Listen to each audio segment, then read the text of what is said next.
Hey there, friend, and welcome back to another episode of Artworks for Teachers. I'm your host, Susan Riley, and today is just you and me, friend. Today, we're headed into yet another practical episode. These are some of my favorites.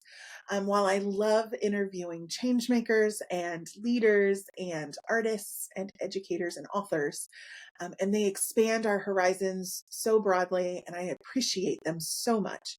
Sometimes what I'm really yearning for as an educator is just tell me how to do it, right? Give me the practical steps that I need. And today, that's exactly where we're going to focus, specifically around the area of STEAM. Now, I gotta tell you, sometimes I have this interesting conversation with colleagues in the field, and many of them, we talk about the cyclical nature of arts integration and STEAM, right? Um, Quick fact, when we were naming the organization, originally, we were Education Closet, and that came from the idea that my arts integration supplies were all in an education closet. And our organization actually started as a blog. So that's what I had called the blog, was the Education Closet. But as we grew and our programming grew, we needed to become and transform into the Institute, which is what we're known for now. But when we were coming up with the name, we started with the Institute for Arts Integration and the Arts Integration Institute. We played with that a bit.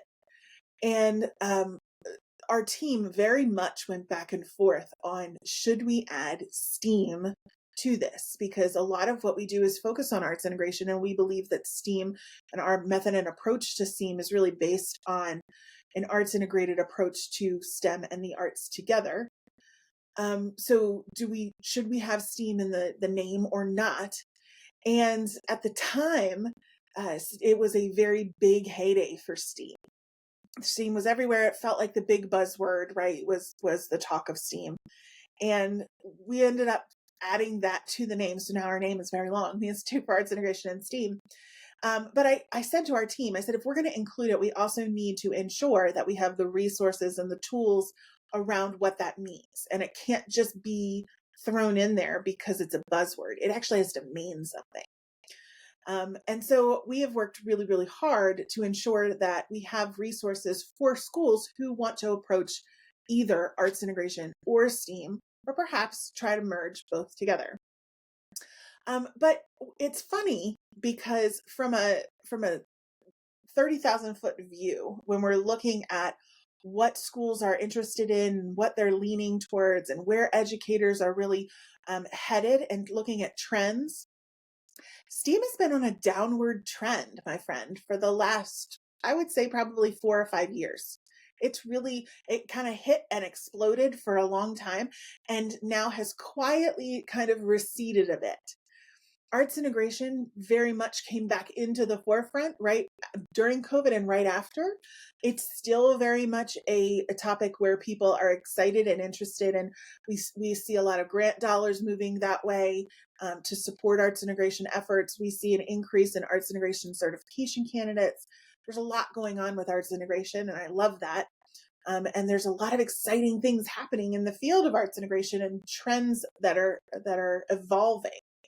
But it's been really quite interesting to think about where STEAM is headed. And I just got back from working with several states who are working on their STEAM implementation plans and getting ready to roll those out statewide. And it's always funny to me how slow education can move, right? We all know this. But one of the things that was really struck me during that meeting with those state level teams was how confusing the STEAM process can be. I think at this point in time, we've gotten to the point where we all understand a general definition of what STEAM really is, that it's not just a cute art project on top of a design thinking challenge, right? It's not the marshmallow challenge. It's not painting a race car and focusing on the design of the race car and then just putting paint on it to make it look pretty. We know that those things are not STEAM, and that STEAM is really about problem solving, creative thinking, and getting curious about the world around you and how the arts can be an equitable partner to that, and teaching those things at the same time. right? I think we've all got an understanding of what STEAM is. But once you've got that foundational understanding, then people kind of get you to give you this deer in headlights look, like, where do I head next? What's the next thing that I have to do? Who do I need to engage? I'm having some trouble with buy-in. I don't know what to buy. How much of a budget should I have for something like this? How are we going to share this with parents? What about all the other things that teachers need to do? How are we going to weave this on top of everything else? Is this a new initiative? Are we weaving this into something else? Um, all of these questions start bubbling to the surface, and they come fast and furious. And so once the questions start bubbling and you can't get them to stop, suddenly it's like this paralysis happens of, I don't know where to go next. So I'm going to go look for either something to buy to say that I'm working towards STEAM, or I'm going to look for a program that will say this is STEAM and will certify me as such. And what we have found with that over the last couple of years is that people who are certifying schools as STEAM schools are really only versed in STEM, and they don't really know what they're looking for, with the exception of states who have identified really a foundation of STEAM, like Georgia, Ohio. Those kinds of state certifications are fabulous, but there are private entities out there who are certifying schools in STEAM, and they have no idea what they're actually doing. And the certification process is really quick, and all you have to do is essentially pay for it and renew your payment, and you're a STEAM certified school, which doesn't really add value to your teachers or your students. Or if people just go and buy the stuff, right? Then they have all the stuff, but they're not getting any results from students using the stuff, because the educators who have to like teach the students with the stuff, they don't know how to use the stuff and make it pedagogically work in a way that deepens student learning. And so you have these things like maker spaces that are not being used, or if they are being used, they're being used for quick little projects that are great, but what did the students actually learn in terms of connecting STEM and arts areas together? We're not really sure about that, right? So we see all of this happening, and it's a lot of frustration, right? But let's be real. Teachers and administrators do not have time to take another course or to go get certified themselves. It takes a long time to go through those things. And we're all overwhelmed. We're all busy. We all have a lot of things to do, right? So these are the kinds of questions that we start to see with STEAM. And I've had a lot of people recognize over the last 2 years that our organization is really focused on moving the shift to arts integration. We haven't really been talking a lot about STEAM, but that doesn't mean that we haven't been thinking about STEAM. Oftentimes when we're quiet, it's because we're thinking and researching and trying to pull that thread together to create something that was going to help educators actually move the needle. And that's what we've been doing with STEAM. And now we have something that I think is really going to help you. And so in today's episode, all of that is to say that I want to share with you the secret things that we know are going to actually make STEAM applicable to you, easy to use, something that you can start to implement right now and see actual results. Things like 10% improvement in your reading scores, 10 to 15% improvement in your math scores, even higher in your science scores. And let's not forget about special education populations and students who are English language learners. Those populations can move the needle up to 20% as an increase in their achievement scores in a year or less, using the secrets that I'm going to share with you today. Okay. So I'm so excited to share this, and I hope that you're ready to take some notes, because we got you. All right. Now, as I've started thinking about STEAM a couple of years ago, and thinking about all of these problems that we're starting to see, right? Especially after COVID, and people couldn't use the printing machines or the Lego labs because students were touching them all, right? We couldn't have that, not during COVID. So a lot of those things started to sit empty, and we started to see this movement away from STEAM. We started to understand that the process is overwhelming and it feels like we don't know where to start and all of these other issues are happening. What I realized is that people need a step-by-step kind of process because it's like building with Legos. And this is completely fascinating to me because, so many schools have Lego labs, but as I was touring a school a couple of years ago, so a school was taking me on a visit and they showed me their Lego lab. And as I was looking at the Legos, I saw that these students, some of them had built these very elaborate kind of castles or houses, and it was a part of a project that they had been working on. But I said to the teacher, I was like, did they create those all by themselves? And she said, no, no, no, no. They used the directions from the kits to get started with those and to actually build those. We're using that as an example of then creating their own directions to create their own houses. And I was like, well, that's a phenomenal project, right? But as I kind of looked at these castles and these elaborate structures and components, and I realized they had step-by-step instructions for how to build those things, right? And while you're having the step-by-step instructions, you will see success, right?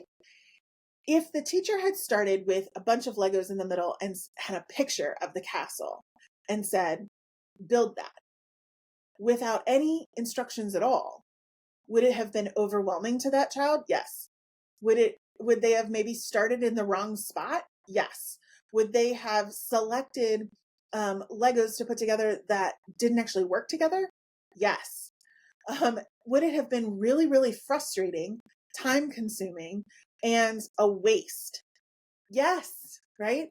And as I was like kind of thinking about that, I thought, that's exactly what is happening with STEAM right now, everywhere, in schools, all over the place, right? It's like you took a Lego box with a beautiful castle in the front that you were going to create, dumped the box out, hid the directions, and said, build that. How in the world is anybody supposed to do that, right? With any kind of success? It's a shot in the dark. And that's expensive. And quite honestly, we don't have the time or the money to waste in education tinkering around like that without any kind of instructions. Now, once you have the instructions, you would be able to build the castle the way it looks on the picture, right? The way you want it to be. You would start in the right place with the right tools, with the right sequence. You would then be able to maximize your time because you know exactly what goes where and when and how, right? You would feel successful right at the top and you would see the result right away. Yeah. Wonderful. Once you have that, once you've had that experience of going through that, then could you modify it? Yes. Could you, once you understood that whole process, could you play with it and maybe start again and design your own, like the child in that class was going to do? Yes, right? But first you need the sequence. And so as I was looking at that, my brain started churning and I thought, that is what our educators and our school leaders and our school systems and our organizations, that's what they need in order to build the dream STEAM programs that they want, to build the castle, right? And so what that turned into is what's called our STEAM success system. Now, today, I'm going to share with you the 8 steps that are included in there and why they're important. This is your roadmap. Okay. Now I'm giving you the sequence. I want you to take this and run with it. If you would like help and support and like a cheat code for it with the resources and the templates and all of the tools that you would need, we have a system that you can buy for that. And that would be great. But you don't need to if you are like, if you're facing a $0 budget and you need to get started right now. You can just know these 8 steps and then work your way through them. Will it take you a bit longer? Yeah. And will it look as pretty as with the templates that we have? No. But will it work? Yes. And that is my goal for you today. So here are the 8 steps that we need to do in this order in order to see success with STEAM. The first one, many people would think is going to be like your envisioning step, right? This is when you're crafting your mission and your vision and your values and your goals. Those of us who have been in education for more than 5 years have been through this cycle. Yes. But that's actually not your first step. Many people get that confused. You actually can't do that step until everybody in your school or your district or your group, wherever you are building this thing, you have to get everybody on the same page. They all have to understand what is STEAM, what it is not, and the process that's involved in actually implementing it. You have to know those things before you can do any kind of visioning process, right? Because otherwise, you might envision the wrong thing, right? So step one is simply STEAM processes. What is STEAM? What's the foundation of STEAM? What is it? What is it not? The difference between STEM, STEAM, and arts integration, and when you use STEAM, when is it appropriate, right? Having that foundational knowledge, that's important. That's your first step. So you get everybody on board. You might end up giving out some stakeholder surveys. You might want to save that until step two. It bridges, but getting everybody involved on the STEAM continuum, knowing where you are with STEAM and where you need to go. That is your foundational step. Step number two is in developing your frameworks. So now that you know what STEAM is and everybody's on the same page with that, then you start to use things like the STEAM program elements. So knowing what those elements are. What are the things that you need to have in place in order for you to have a successful STEAM program? What systems do you need? What climate and culture do you need? What PD would you need? Kind of outlining those things and knowing what those are. That's important. Knowing how it's going to connect with your current work so that it's not one more thing, but that you can weave it in a way that's meaningful.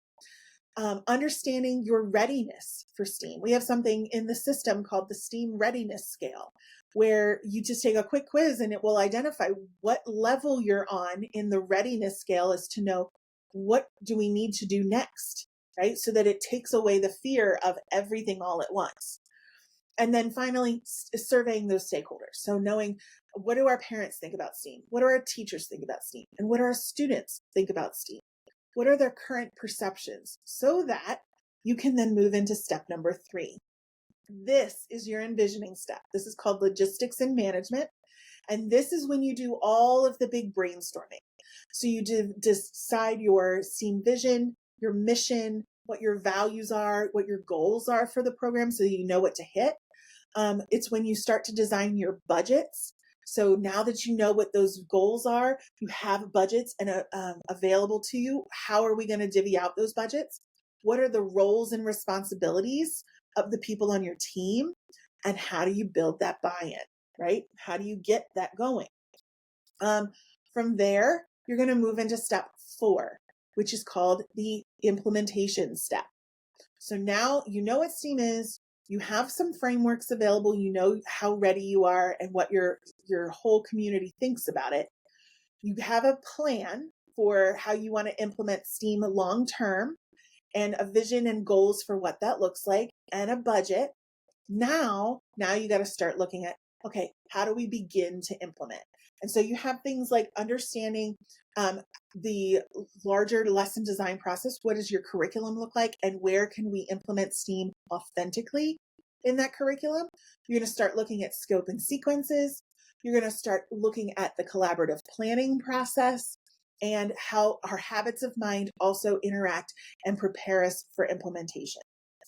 By the way, I am referencing this sheet right here of the 8 steps. We're going to include this as your download today, because even this checklist is going to help you so much as you begin to do this work. Once you know how you plan to implement it, okay, now we can actually start to get into instruction. This is step number 5. Looking at what effective STEAM instruction looks like. So you know what you're looking for in a STEAM lesson. And there are a series of things that you want to look for. Like you want to be able to see aligned standards in a lesson. You want to see equitable access to the arts and the STEM content. You want to be able to see that students are engaging in problem solving and hands-on learning. These are all components of effective instruction. And so you want to make sure that you start monitoring that. How many lessons do you want to implement per year that are STEAM to get started? This is the stage where you decide that, right? And how are we going to look for those? Are we going to have some peer reviews? How are we going to decide that step? Okay. Notice, by the way, these are bite-sized steps. We're not doing this all at once. You're taking it one step at a time, just one Lego brick after the other, right, to build your castle. So now that you know your implementation and what that's going to look like, you have your effective instruction down, and everybody has started to work with STEAM. They know what it looks like. They're tweaking things to make it their own and to make it as effective as possible. Now you can start looking at analyzing your best practices, and you're getting PD in the areas where you need some support. So as you're working through your effective instruction, you're going to notice, ooh, I need some PD in aligning the standards. I'm not quite sure how to do that. I need some support there. Or the teacher down the hall did this amazing STEAM lesson. Let's have her share that best practice during our next staff meeting, because that could help everybody else, right? And use that as a demo lesson. So in step 6, you're really looking at how do we tweak that effective instruction and make it even better, and then provide the PD supports to allow our staff to continue to get better and evolve with their instruction. So that's number 6. Almost there. Number 7 is when we start to track data. Notice that we don't start to track data immediately as we're working on instruction, right? Because that's going to make your instruction falter. Everybody freaks out when there's data involved, right? Especially when we're tracking data. People are like, oh, I have to have it perfect. And they start really getting anxiety around the instruction. When you allow the instruction to evolve naturally and then have that PD step in the middle, that allows everybody to know this is a process. We're not grading this yet. What we're looking for is that we're getting better. With that mindset, then we can move into data tracking and decide what kind of data do we want to look at. Maybe it's not test scores. Maybe the first set of data that we look at is just the amount of hands-on engagement our students are participating in during the day. Like, how often are students engaged during your lesson? And keeping track of that over time, and see how, if that increases as you do more with STEAM activities. That could be a great piece of data to track. You might want to track how involved is your community since you began working with STEAM and having STEAM event nights or showcases, or ways that the community can participate in your STEAM program. That might be a good data metric to track. You don't always have to track test data. It could be a wide variety of things. So in step 7, you're going to decide for yourself, what data do we want to track and how to do that. And then in step 8, final step, is what we call equitable access for all. This is when you start looking at connecting STEAM to possible career paths, the community outreach, having members from the community who work in STEAM-related fields or who pull together their work across disciplines, and have them come in and share their experience with students. Make this real world and tangible for students so that they can envision themselves in the future in a career that could possibly be STEAM-based. So that's when you start building that component in. We're talking about STEAM showcases and organizing your connection efforts and looking at how to build community connections that are long-term and lasting, so that if you're doing this with a grant, perhaps you work at fostering those relationships with local businesses so that when the grant ends, your businesses can help to shoulder some of the burden so that you can work together at building a long-term STEAM program that lasts after the grant ends. Okay, those are the 8 steps in that order to build the STEAM program that you're dreaming about, that is going to have the results that you need and the results that, quite honestly, our students deserve. When you implement it this way, teachers are going to be happier because you're not overloading it all at once. You're doing it little by little and you're honoring them where they are. You're going to get more buy-in because you're doing this in a strategic way and everybody understands where you are in the process. And it's not just one more thing, that there's a purpose behind it. And you're building relationships with your community at the same time. these 8 steps, all you have to do is go through these 8 steps in that order. And I promise you that wherever you are in your STEAM efforts, if you're just beginning or if you've had one for a really long time, but it's stagnated, these 8 steps in this order is going to help you to see immediate results with your students and with your staff. And like I said, if you'd like additional support with that, we do have our STEAM success system that you can take a look at. That's over at artsintegration.com/STEAM-success. That's also up on the menu, so you can always find it there as well. And we'll put a link to it in the show notes. But as I said, if you just want to start from scratch and you want to do it on your own, that's cool too. Go download our freebie today so that you have the 8 steps available to you at any time. I hope this practical overview of the STEAM success process has been helpful, and that just kind of thinking about tinkering with STEAM. If you've been on the edge, or if you had a STEAM program and it's kind of fallen off a little bit, or if you're in the middle of it and you just need to get re-excited about it, that these 8 steps can help you the way that I've seen them help so many other schools build and sustain and grow their STEAM efforts. So thank you so much for tuning in today. Hope it was helpful. I can't wait to be with you again next week.